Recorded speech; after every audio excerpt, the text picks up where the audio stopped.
네, 오늘 영상은 와우넷과 유튜브 동시에 녹음을 진행하고 있습니다. 어, 통계청에서 관세청에서 자료가 나왔습니다. 11월 수출입 현황을 봤는데 이게 12월 1일자에 나왔습니다. 최근 기록인데 올해 수출 네, 증가율이 네, 1월 달서부터 11월 달까지 보니까 전년 같은 기간과 비교해서 2.9%가 증가했네요. 지난해는 그 전년 대비 8.3%가 증가했는데 일단은 올해는 수출 성장률이 조금 둔화됐다. 11월 한 달만 8.4%가 증가해서 이게 좋았다. 그러면 대략적으로 이제 11월 달 하반기에 어떤 쪽에서 성장을 많이 했는지를 좀 보겠습니다. 네. 최근 12월 1 일부터 20일 동안의 수출입 현황을 관세청에서 갖고 왔습니다. 보니까 반도체 너무 편중돼 있습니다. 이거 좋지 않습니다. 보시면은 반도체가 네 12월 달에 증감률이 41.8%고 나머지는 별로예요. 여기 무선 통신 기기, 컴퓨터 주변 기기가 있는데 컴퓨터 주변 기기도 반도체 관련돼 가지고 그 서버 쪽에 들어가는 보조 기억 장치 SSD죠. 이쪽이 좀 비중이 높아요. 그러면 이게 지금 편식이 지금 되고 있다는 얘기죠. 이게 결코 좋은 분위기는 아닙니다. 승용차도 역성장을 했습니다. 12.7%가 떨어졌어요. 뭐 이런 거 떨어지는 거야 뭐 그렇다 치더라도 지금 조선도 떨어졌어요. 그러니까 지금까지 우리가 그동안 수출 쪽에서의 기대감이 높았던 승용차 그리고 수출이 잘 됐던 선박 쪽에서도 약간 지금 주춤하는 흐름이 나오고 있습니다.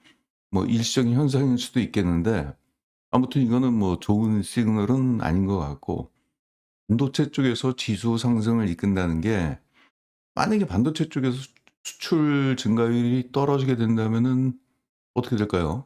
네. 지수 하락이 나타날 수도 있어요. 그런 부분이 뭐 전반적으로 우리나라 증시가 다른 나라와 비교했을 때 "아직도 저평가다." 뭐 이런 얘기를 합니다마는 저평가라고 주가가 올라갈 수는 없어요. 모멘텀이라는 게 있어야지 올라갑니다, 경험적으로. 그냥 싸다고 올라가진 않아요. 다른 나라와 비교했을 때 싸다? 안 올라갑니다. 그동안 안 올라갔잖아요. 근데 뭐예요? 어떤 증시의 체질 개선이라는 모멘텀이 들어가니까 올라가는 거잖아요. 근데 그게 어느 정도는 반영이 됐잖아요, 지금 4,000 포인트까지. 그럼 추가적인 뭔가가 더 결정타가 있어야 되는데 지금 결국은 내 실적이 어느 정도는 좀 올라가야 되는데 지금 한쪽으로 너무 편중돼 있다는 것은 주가 조정의 빌미를 일으키는 거고, 그러면 오늘처럼 반도체 쪽만 지금 보시겠습니다. 시장 지도를 보시면은 이렇게 되는 거죠. 지금 여기가 삼성전자가 오늘 5%가 올라갔어요. 하이닉스는 1.8%가 증가했고, 그리고 여기 인제 삼성전자 또 우선주 또 올라간 게 없어요 지금 코스피 쪽에서. 근데 인제 이런 것들이 쪼끔 아쉬운 거고, 환율은 다행히 쪼끔 떨어졌네요. 환율은 뭐 0.9%가 0.06%. 다행스럽습니다. 코스닥을 좀 볼까요? 코스닥은 바이오 중심이에요. 바이오 중심으로 편중돼 있습니다.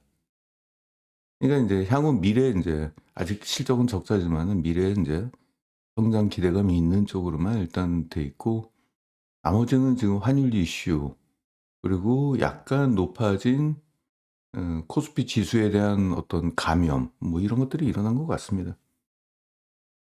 그럼 여기서 인제 판단될 때 그거예요. 지금 반도체 쪽 중심으로 해서 어 관련된 종목들의 주가가 올라가고 있는데 사람마다 인제 두 가지 성향으로 좀 바뀌는 경향이 있습니다. 자, 버스가 출발을 했어요.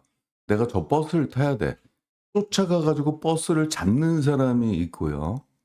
"아니야, 아니야.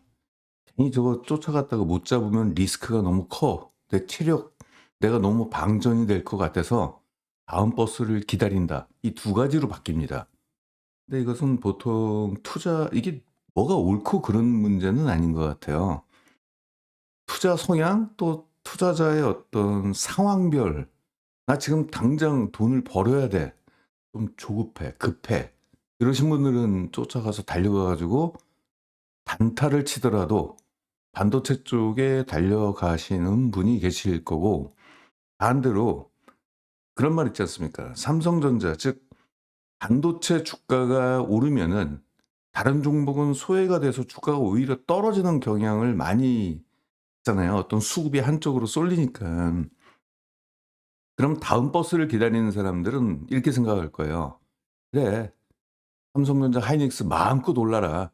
나는 그것 때문에 오히려 소외돼서 저평가된 다른 종목에 나는 관심을 갖겠다.' 이제 이런 분들이 좀 계시겠죠. 저는 후자 쪽입니다. 사람마다 성향이 좀 달라서 그래요.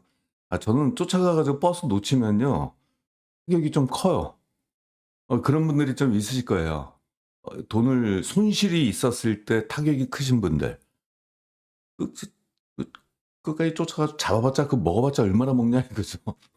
대신 못 잡았을 때 리스크가 크신 분들, 이게 인제 그런 분들을 위해서 오늘 좀 방송을 준비했다고 보시면 되겠습니다. 기수는 맞출 수는 없습니다마는 지금 이게 지금 현재 수출이, 우리나라는 이제 수출 국가다 보니까 일평균 수출 금액에 따른 지수 변동성이 거기에 좀 약간 연동돼 있어요 사실은, 과거 지표를 보면은. 그러면은 지금 수출액이 증가한 거는 맞는데, 아까 볼게요 다시 한번. 수출액이 증가한 건 맞아요.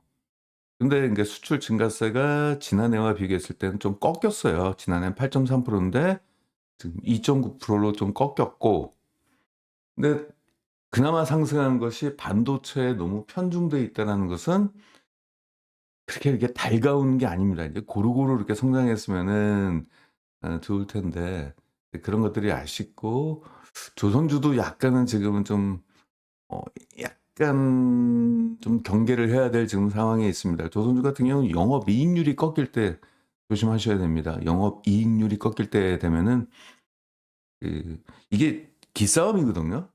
선박을 만들어 주는 쪽과 선박을 주문하는 쪽과의 기싸움인데, 이게 불경기 때는 선박을 주문하는 사람이 슈퍼 갑이 돼요. "야 깎어, 깎어." 그럼 가격을 막 깎아 후려칠 수 있어요. 근데 호경기에서는 선박을 만들어 주는 사람이 우위권이 있어 가지고 "싫으면 딴 데 가." 이렇게 돼요. 그래서 성가를 높게 받을 수 있습니다. 근데 성가를 높게 받다가 성가를 영업이익률이 낮아진다는 얘기는 약간 그 주도권 싸움에서 선박을 발주하는 쪽에서 주도권을 가져간다는 뜻이거든요. 그러니까 영업이익률을 잘 보셔야 됩니다, 선박 투자하시는 분들은. 그 부분, 왜냐면 이거 피크아웃이 되게 진짜 피곤해져요. 피크아웃에 잘못 샀다가 10년 이상을 기다려야 됩니다, 주가가 회복되기 위해선. 왜냐면 선박은 교체 사이클이 20 년이 넘기 때문에 그래요. 그런 부분이 있고, 오늘은 전혀 엉뚱한 종목을 하나 좀 갖고 왔습니다. 이 시기에, 근데 저는 그래요. 가치 투자주이기 때문에 어떤 시황과 어떤 시장의 트렌드의 영향을 전혀 안 받고 그냥 실적 성장하고 싼 종목이 있으면은 그냥 눈에 들어올 뿐입니다. 워렌 버핏이 그랬죠. "나는 바닥이 어딘지도 모르고 최근 트렌드가 어딘지도 모르고 나는 그냥 싸면 살 뿐이다." 그런 말을 한 적이 있었습니다. 아무거나 싸면 사는 건 아니죠. 자, 오늘 볼게요. 폰드그룹이라고 예전에 기억하시는지 모르겠습니다. 포엘 패션이라는 기업이에요. 의류 회사치고는 좀 특이해요. 사실상 지금 의류에 투자하기는 리스크가 크죠. 전체 섹터에서 보면은 뭐 영원 무역이나 이러한 세계적인 스포츠 의류를 만드는 기업들은 좀 상관이 없는데, 뭐 관세라든지 뭐 이런 부분 때문에 약간 쪼끔 미국에다가 인제 수출하는 섬유를 수출하거나 스웨터, 의류 뭐 이런 것들 PB 제품을 수출하는 기업들은 관세 이슈 때문에 약간 가격 압력이 들어와서 그렇게 썩 좋은 것은 아닙니다. 근데 폰드그룹은 거기에 인제 영향을 받는 기업은 아니고요. 최근에 인제 브랜드 확장을 하고 있고 무엇보다도 화장품 유통 신사업에 지금 진출을 해 가지고 요거 좀 봐야 될 필요가 좀 있습니다.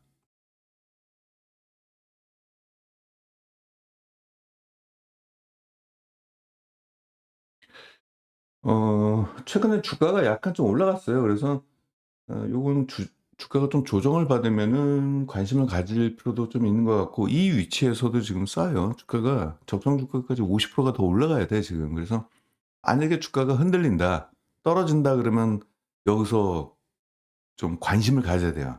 떨어지면 손절이 아니라 오히려 더 관심을 갖는다. 올라갔던 이유가 있어요. 예. 실적 성장 대비 저평가에다가 또 무상증자 어떤 그런 이슈까지 좀 더해져 가지고 이렇게 됐는데, 그 조정을 받게 된다면은 그다음에는 이 2차 상승이 인제 유력합니다. 볼게요. 일단은 지금까지는 얘들이 의류 쪽의 매출 비중이 100% 였어요. 근데 인제 최근에 화장품 사업을 인제 시작을 했어요. 그 유통 사업입니다, 다행히.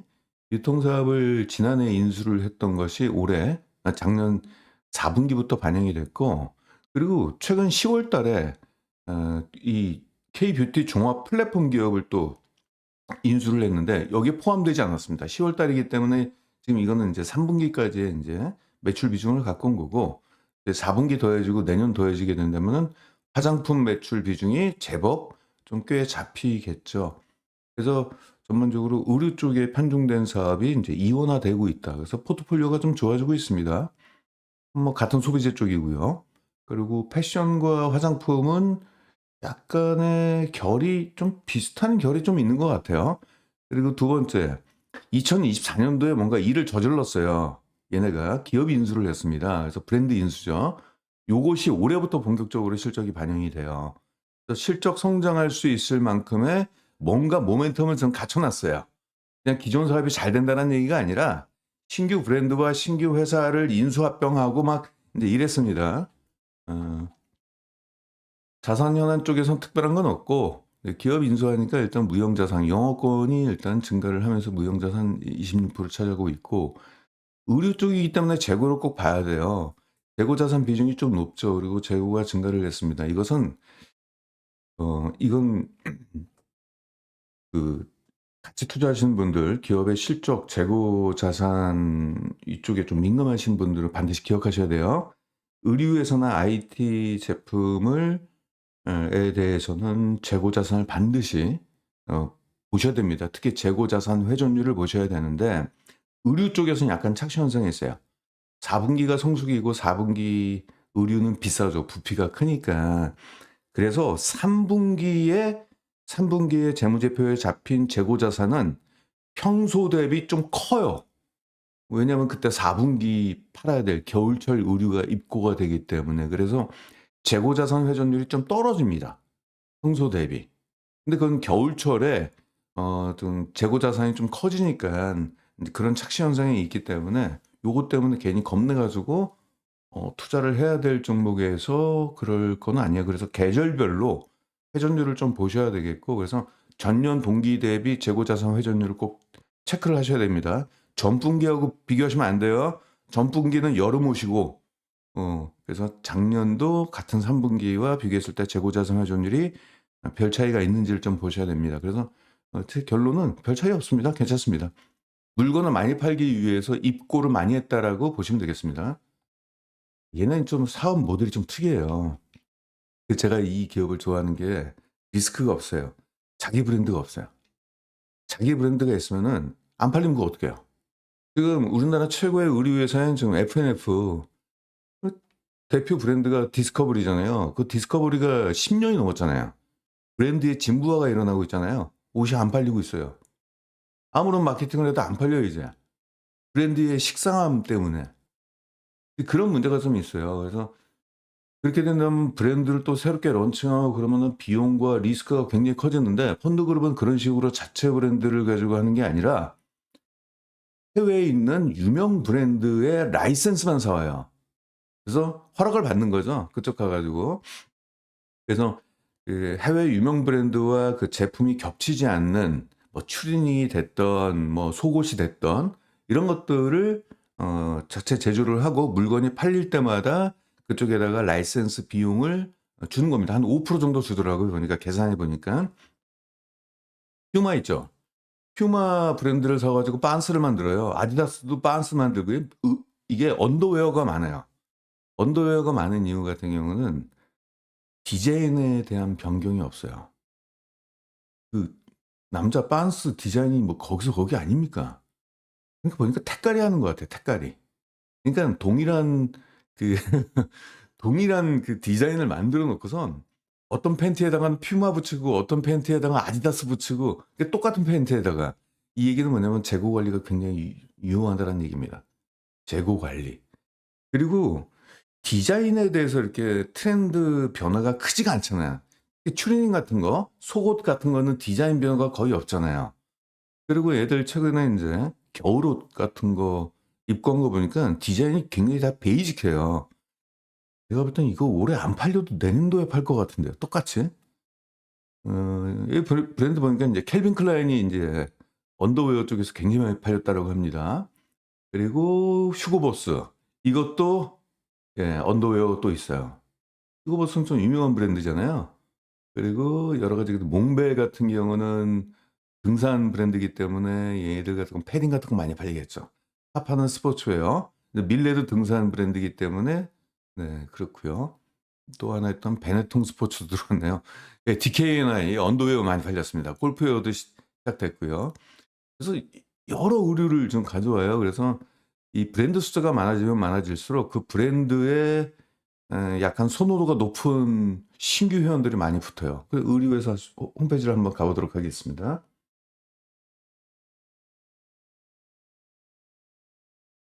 여기 여기서 옷을 사세요, 여러분들. 어디 가 가지고 괜히 브랜드라고 비싸게 사지 마시고 굉장히 싸요. 이 컬럼비아 같은 거 여기 아우터 오리털입니다. 어 이 129,000 원이면 싸잖아요. 캘빈 클라인 188,000 원. 두툼하잖아요, 이런 것들. 크게 볼까요? 네 이런 것들. 굉장히 저렴하게 파는 거예요. 브랜드 대비 가격이 엄청나게 싸요. 그러니까 이건 캘빈 클라인이 만드는 게 아니라 캘빈 클라인 그 브랜드를 라이선스로 사와 가지고 지금 얘네가 폰드 그룹이 자기 마음대로 막 만드는 거죠. 그리고 이거 팔릴 때마다 5%를 그쪽에다 주는 거고요. 그리고 이 디자인이 거의 좀 약간 일관성이 있어요. 그러니까 인제 대량 생산이 가능한 거예요. 그러니까 다품종 소량 생산이면은 여기 안 맞아요. 예.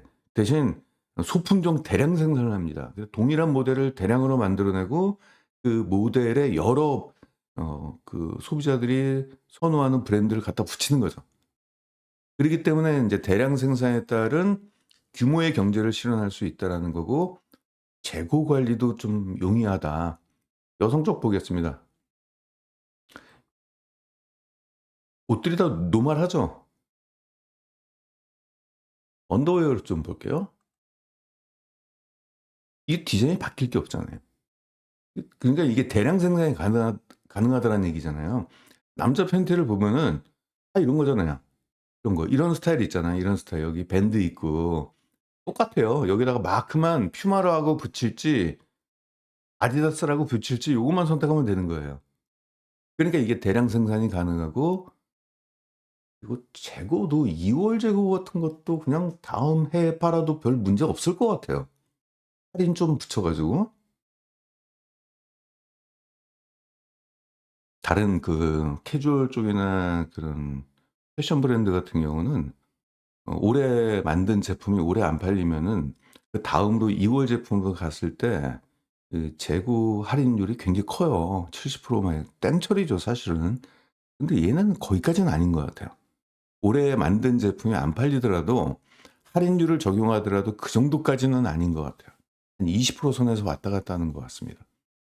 그리고 얘네들은 홈쇼핑 비중이 높아요. 그래서 옷을 홈쇼핑에서 대량으로 판매합니다, 한꺼번에. 그러니까는 뭐 온라인이나 오프라인 쪽 같은 경우는 손님 한 분 오실 때마다 하나씩 팔리잖아요. 근데 홈쇼핑에선 대량으로 판매하기 때문에 그런 쪽으로 대량으로 생산을 해 가지고 대량으로 그러니까 규모의 경제를 실현하는 쪽으로 해 가지고 수익을 안정적으로 지금까지 남기고 있습니다. 얘들이 원래 펀드 그룹이 아니고 코엘 패션이었죠. 그래서 코엘 패션에 여러 또 뭐 물류 회사도 있고 그래 가지고 의류 회사만 별도로 빼 가지고 런칭을 다시 했습니다. 대표 브랜드가 인제 이런 쪽이란 얘기죠. 인터메조도 있네요. 추억의 인터메조도 있네요. 예, 휴고보스 같은 경우 유명하고, 카파는 이제 유럽에서 유명한 브랜드죠. 축구 브랜드 뭐 그런 거였고, 캘빈 클라이드가 인제 속옷에서 많이 좋았다고 합니다. 아디다스야 뭐 추리닝 쪽에서 대가죠. 추리닝 같은 경우 디자인의 변화가 없잖아요. 그래서 삼선 시리즈 같은 경우 어 그런 부분이 있었고, 요것도 DKNY 같은 경우는 약간 준명품 쪽이죠. 가격이 약간 고가잖아요. 그러다 보니까 인제 이쪽에 골프웨어하고 언더웨어 이런 것들이 실적에 기여를 좀 많이 했습니다. 알마니도 있고요. 예.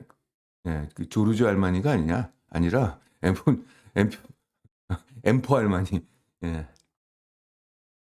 근데 얘네 같은 경우는 이 라이선스 사약 구조를 보게 된다면은 이 브랜드사하고 인제 접촉을 해요. 그래서 "야 니들 옷 안 팔릴 때 안 팔리는 옷 같은 거 우리가 그 라이선스 사 가지고 너희들 추리닝 안 팔리지. 아디다스 삼선 추리닝 옛날 디자인 구린 거 니들 안 만들잖아. 그거 우리가 대신 만들어 줄게. 대신 팔릴 때마다 5% 줄게." 그럼 얘네들 같은 경우는 그냥 가만히 앉아 가지고, 더구나 인제 펀드그룹이 그 남의 브랜드를 가져다가 사업하면서 브랜드를 훼손하지 하거나 그러지는 않았어요. 그러니까 인제 믿고 신뢰를 하는 거죠. 예. 그래서 점점 좀 증가하고 있습니다. 이 모델이 국내에서 유일하고 아시아에서도 유일한 모델이라고 합니다. 그게요. 그래서 폰드그룹이 이 브랜드 라이선스를 사 가지고 자기가 직접적으로 다 기획을 디자인 다 해요. 기획 디자인 다 한 뒤에 생산은 인제 위탁 생산. 예, 저쪽 인제 저임금 국가에다가 위탁 생산을 하고 직접 판매를 합니다. 요러니까 뭐 괜찮죠.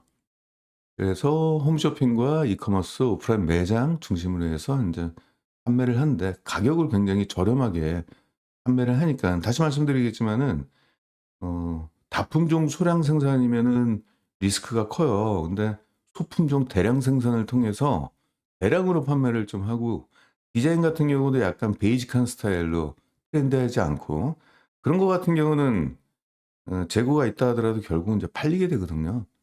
이 컬러하고 사이즈하고 서로 막 옷들이 다양해지고 그러면은 나중에 재고 처리하기가 굉장히 어려워요. 근데 얘네들이 컬러를 보면은 거의 비슷비슷해요, 컬러도. 그리고 생긴 것도 디자인도 비슷하고. 그리고 타겟층에서 가장 선호할 만한 베이직한 컬러를 쓰는 거기 때문에 일단 재고에 대한 리스크는 지금까지 제가 과거부터 계속적으로 봐 왔거든요. 옛날 코일 패션 때부터 재고 때문에 실적이 부진하거나 그런 적은 단 한 번도 없었습니다. 자, 그럼 앞으로 인제 돈을 버는 거, 고 얘기를 좀 한번 해 볼게요. 앞으로 실적이 왜 좋아지느냐. 얘네가 슈퍼 드라이를 인수를 했어요. 이게 아시아 쪽에 인제 IP 판매권을 인수를 했는데, 얘들이 이건 처음으로 얘네들이 백화점에 들어갔습니다. 그래서 7 개 17개 매장이 최근에 인제 24 개로 확대를 하고 있어요. 연말까지 30개 목표인데 잘 되고 있다는 얘기잖아요, 지금 이게. 요런 부분이 있고, 해외에다가 또 수출까지도 한다라고 합니다. 수출할 때도 홀세일이에요. 도매가에 넘기기 때문에 재고를 폰드그룹이 떠안지 않고 그쪽 해당 기업이 떠안는 거기 때문에 오히려 국내에서 파는 것보다도 홀세일이 마진율이 더 좋습니다. 아무튼 요 부분도 실적에 더해지는 게 되고요. 요 브랜드 보셨죠? 백화점에서. 스파이더. 얘네가 원래는 스파이더가 애들이 인수하기 전에 적자였어요. 2023 년도까지. 근데 얘네가 인수하자마자 흑자 전환에 성공했습니다. 재고 처리를 다 해 버렸어요. 인수하자마자 재고 처리. 재고 때문에 인제 의류 기업들은 재고가 문제예요. 재고 자산 가치가 옷이 안 팔리면은 재고 진부화 때문에 그 재고 가치가 떨어지거든요. 그것이 영업이익에 반영이 되는데 그냥 인수하자마자 재고를 다 털어 버렸습니다. 그다음부터 흑자 전환이 딱 됐어요. 그래서 매장 수가 지금 증가하고 있잖아요. 팔리고 있다라는 얘기예요, 옷이. 예, 그런 부분이 있고, 또 동남아시아에 또 진출한다라고 합니다. 이건 해외 브랜드예요. 예. 그리고 참고적으로 얘네가 지금 하나 이글스 유니폼을 팔아요. 홈페이지에서. 얘는 홈페이지를 보면은 아까 어 하나 이글스가 어디 갔지? 여기서 뺐나 보네요. 별도로 만들었나 보네. 아무튼 얘네가 스폰서를 하면서 그 공식 하나 유니폼 셀러입니다. 그래서 근데 하나이글스가 지금 유현진이 복귀해 가지고 좀 잘 팔리겠다 했는데 지금 그 정도가 아니잖아요. 한국 시리즈까지 진출했잖아요, 플레이오프하고. 이것 때문에 유니폼 판매가 좀 급증할 것 같은데 하나이글스 유니폼 굉장히 비싸게 팔더라고요. 요거 잠바에 요거 똑딱이 잠바 이거 23만 원. 그리고 그냥 긴팔티가 10만 원이에요. 보통 의류보다는 좀 비싸게 팔더라고요. 이쪽에서 좀 마진을 뽑을 것 같다는 생각이 좀 듭니다. 그래서 지금까지 얘네들은 통신 판매 중심으로 했었는데 일단 요거 에, 오프라인 백화점 쪽에서 판매가 지금 진행이 되고 있고 이것도 지금 백화점 쪽 그리고 몰 이쪽에 지금 진입이 되고 있고 매장 수가 증가한다는 얘기는 매출액이 객당 매출액이 나오고 있다는 얘기예요. 매장 수가 증가한 것만큼 자 상반기 110개에서 연말 130개 점 확대 목표를 한다는 거니까 매출 증가가 상반기보다는 더 좋아질 걸로 보이고 있고 자 이제부터 중요한 얘기 할게요.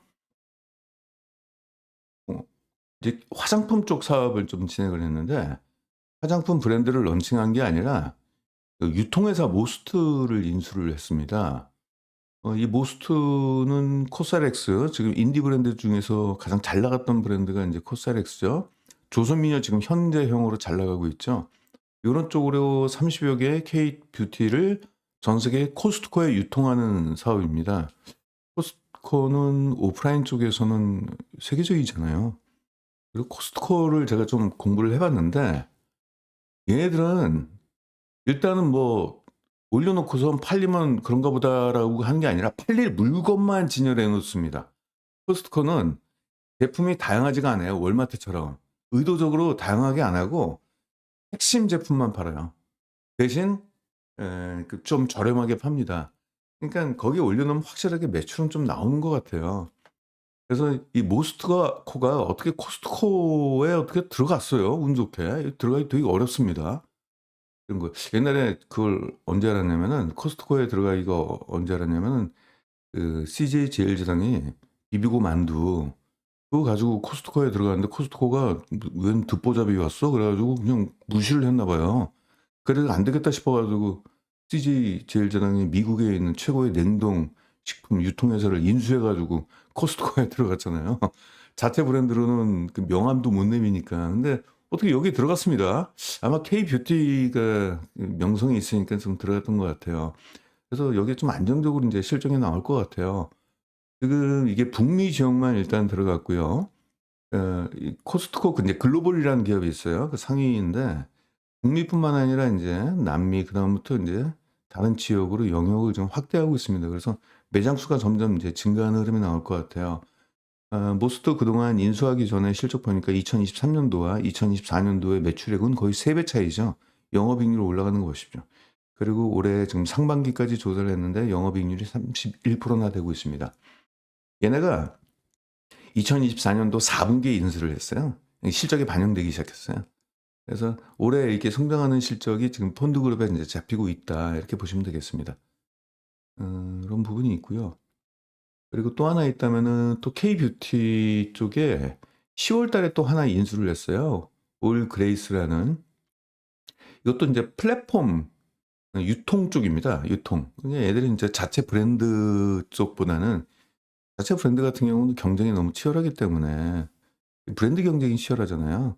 그리고 화장품 쪽 브랜드가 트렌드가 너무 강하다 보니까 지금 현재 1 등을 하고 있는 기업이 뭐 다음 달에는 1 등을 다른 화장품사에다가 또 내어 줘야 되는 그런 현상들이 계속 있으니까 단일 화장품 브랜드보다는 전체를 유통시키는 그리고 또 인제 해외에다가 유통시키는 쪽 그런 쪽으로 사업을 하고 있습니다. 그렇게 된다면은 유통회사 같은 경우는 뭐가 좋으냐면은 잘 나가는 화장품 중심으로 사입을 하면 되는 거잖아요. 잘 안 팔리는 것들은 거래를 약간 축소를 하고 잘 팔리는 거 중심으로 그리고 또 하나 지금 뜨고 있는 그 어떤 약간 벤처스러운 또 인디 브랜드들이 있잖아요. 그런 것들을 발굴해 가지고 또 인제 유통을 시키는 역할. 그런 쪽으로 해 가지고 일단 유통이 좀 안정적이고 리스크가 좀 덜해요. 손이 좀 많이 가지만은 그래서 아무튼 그런 사업을 해 가지고 지금 하나 더 추가가 돼 가지고 요건 4분기 때부터 실적이 좀 반영이 되겠죠. 요 기업은 국내 화장품 편지숍 그 면세점의 납품망을 갖고 있는데 해외는 40여 개국에 수출을 하고 있다. 글로벌 유통망을 이미 구축을 했습니다. 그래서 펀드그룹은 인수 이후에 국내외 홈쇼핑, 미국의 아마존, 일본 오프라인 큐텐, 중국 네, 뭐 쇼핑몰 같은데 이쪽에 채널로 지금 가려고 지금 하고 있습니다. 올 그레스 실적도 지금 상승하고 있는 흐름을 좀 보이고 있죠. 그래서 지금 의류 쪽도 최근에 신규 브랜드 두 개를 런칭을 해가지고 그쪽이 지금 잘 되고 있고 지금 화장품 쪽도 잘 되고 있어서 과거 대비 실적 성장을 할 수밖에 없는 상황이다. 그래서 지금 의류 쪽 매출 성장하는 거 1, 2, 3분기 보시면은 24% 증가, 2분기 20% 증가, 3분기 때 14%가 증가했잖아요. 매출액이 잘 됐죠. 화장품 쪽은 잘 나가다가 3분기 때 요 매출액이 뚝 떨어졌어요. 보니까 이게 내수하고 수출 보니까 내수는 그대로인데 수출액이 좀 떨어졌는데 이것들은 가끔가다 그런 경우가 있어요. 수출이 이연되는 거. 그러니까 인제 3분기 때가 그 7, 8, 9 월이잖아요.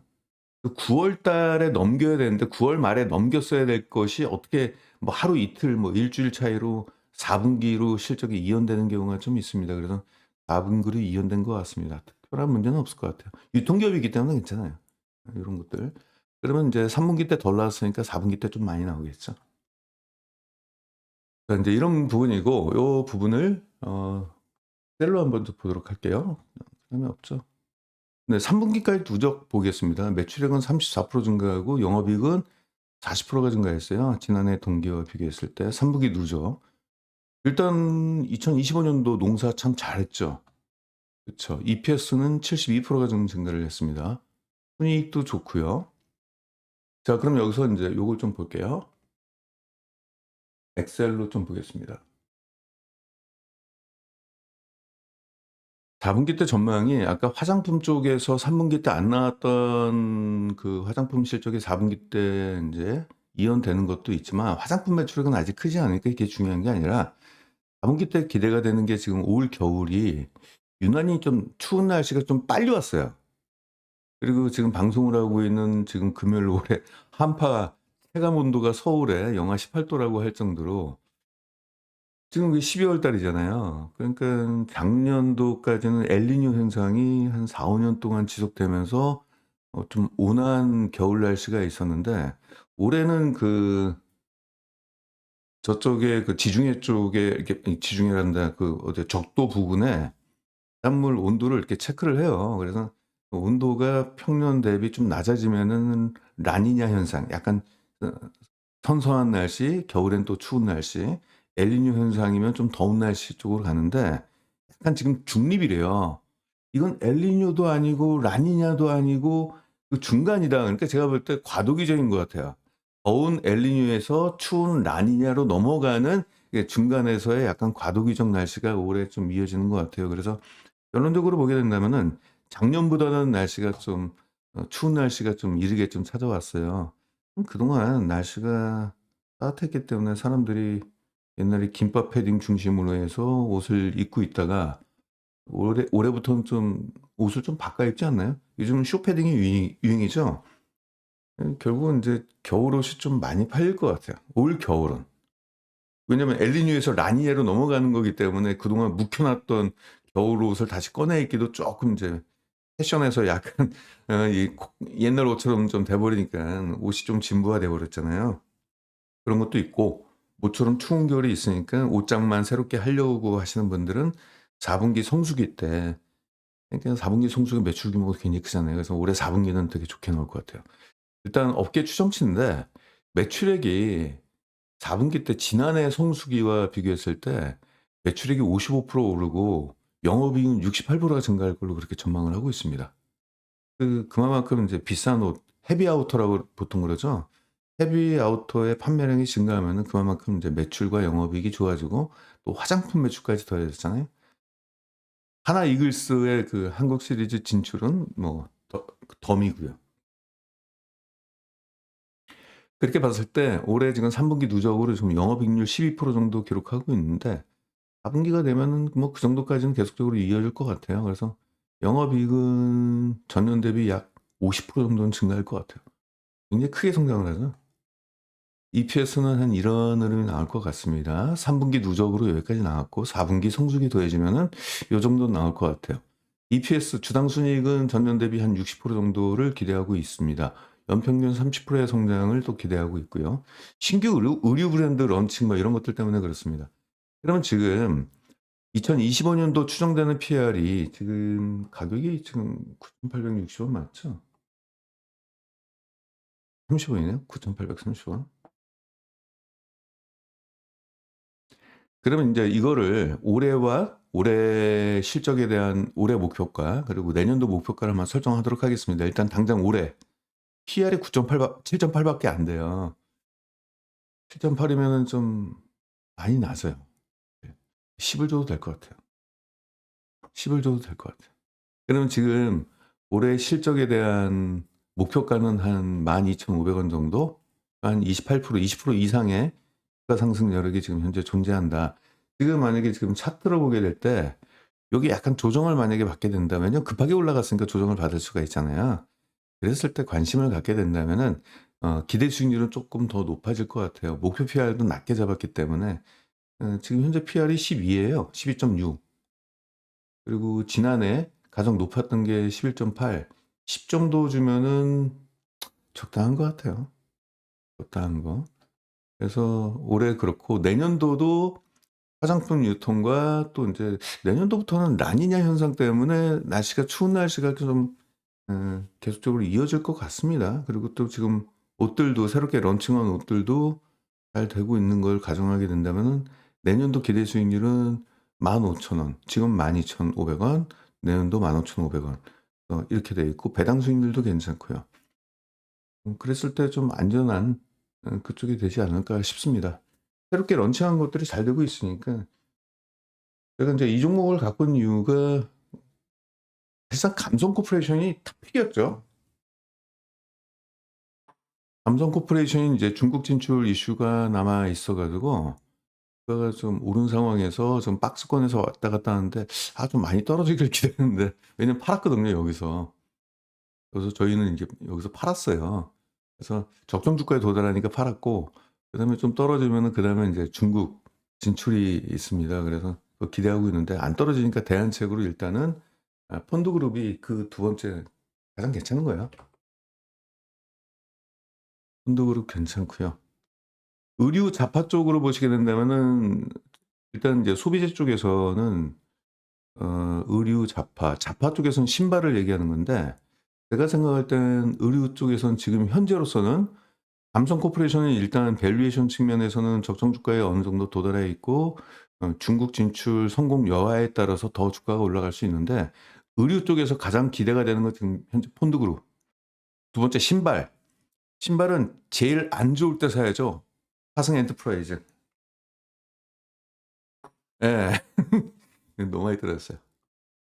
어 화승 엔터는 그 아디다스 완제품을 만드는 겁니다. 아디다스 신발 완제품을 만드는데 이번에 관세 이슈에다가 아디다스가 지금 재고 조정을 지금 하고 있어요.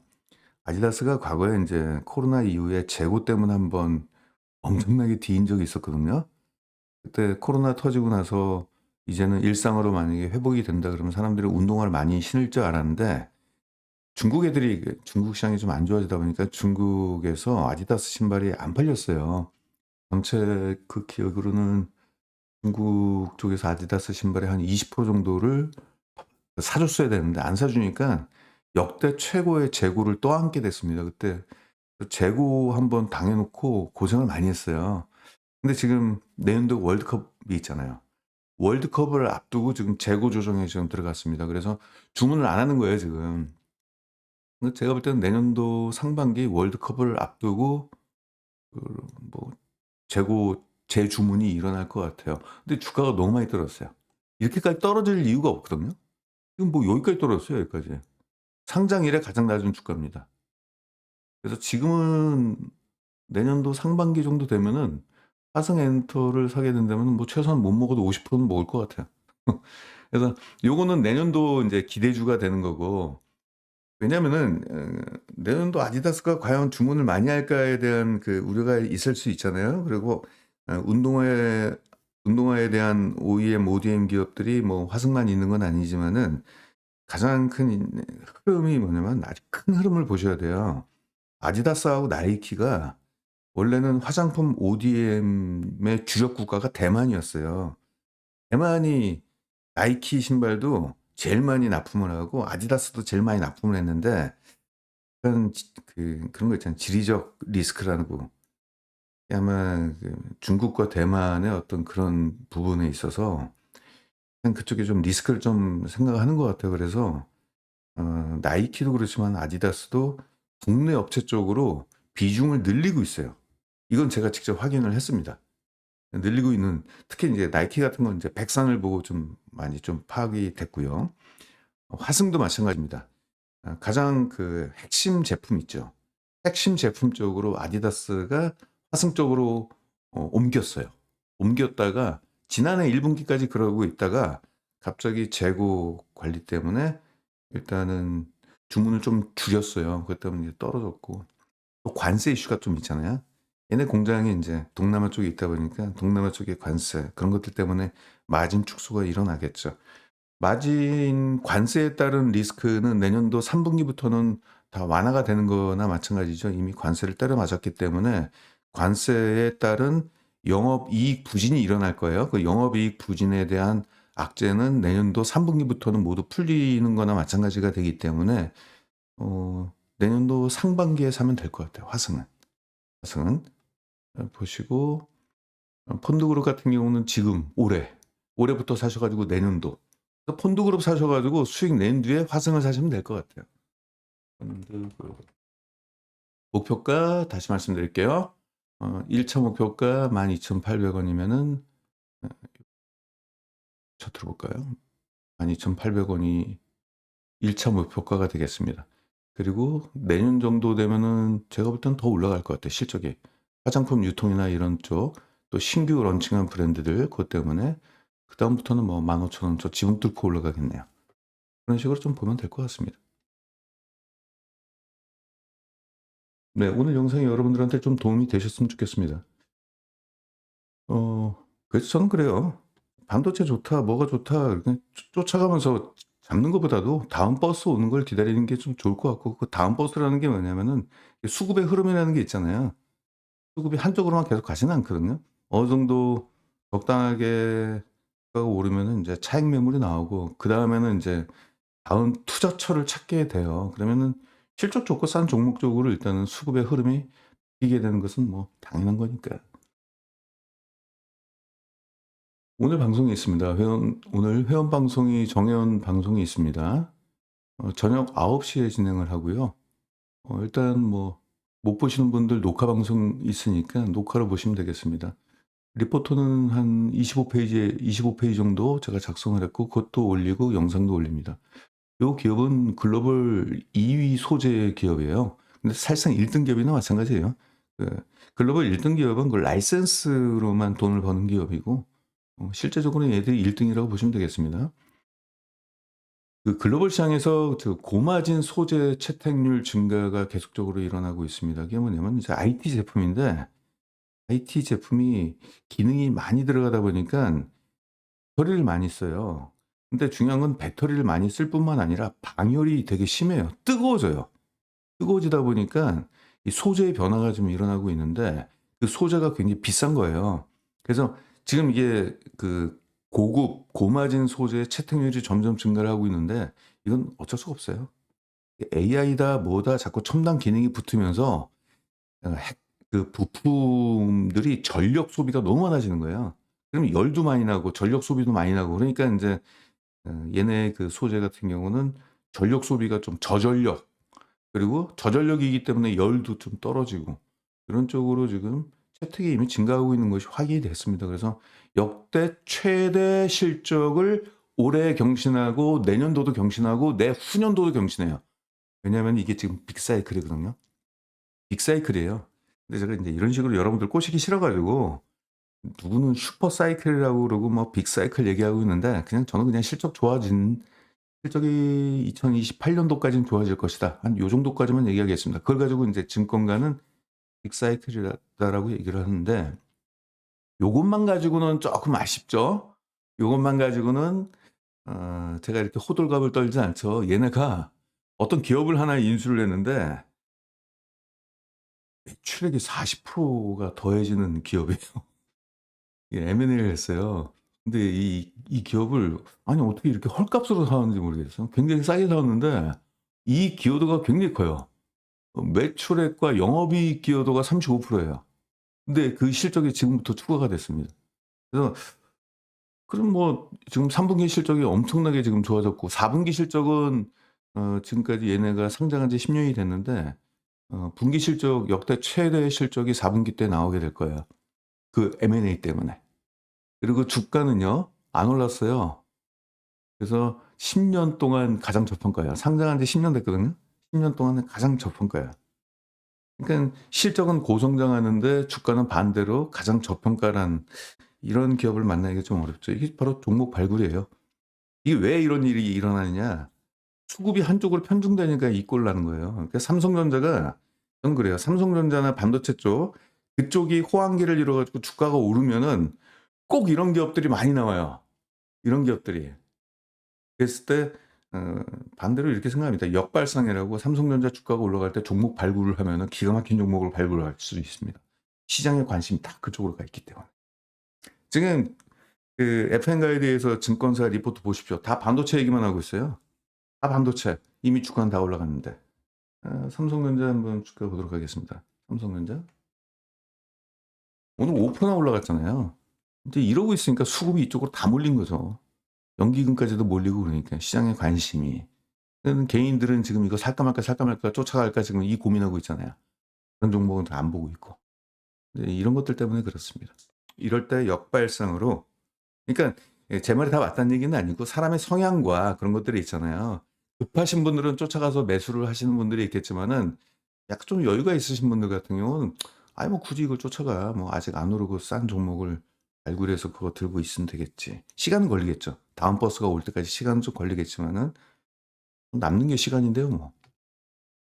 네, 아무튼 오늘 저녁 9시니까 이때 뵙도록 하겠습니다. 오늘 영상 함께 들어주셔서 고맙고요. 다음 주 화요일 날 다시 다른 종목으로 또 찾아뵙겠습니다. 네, 여러분 감사합니다.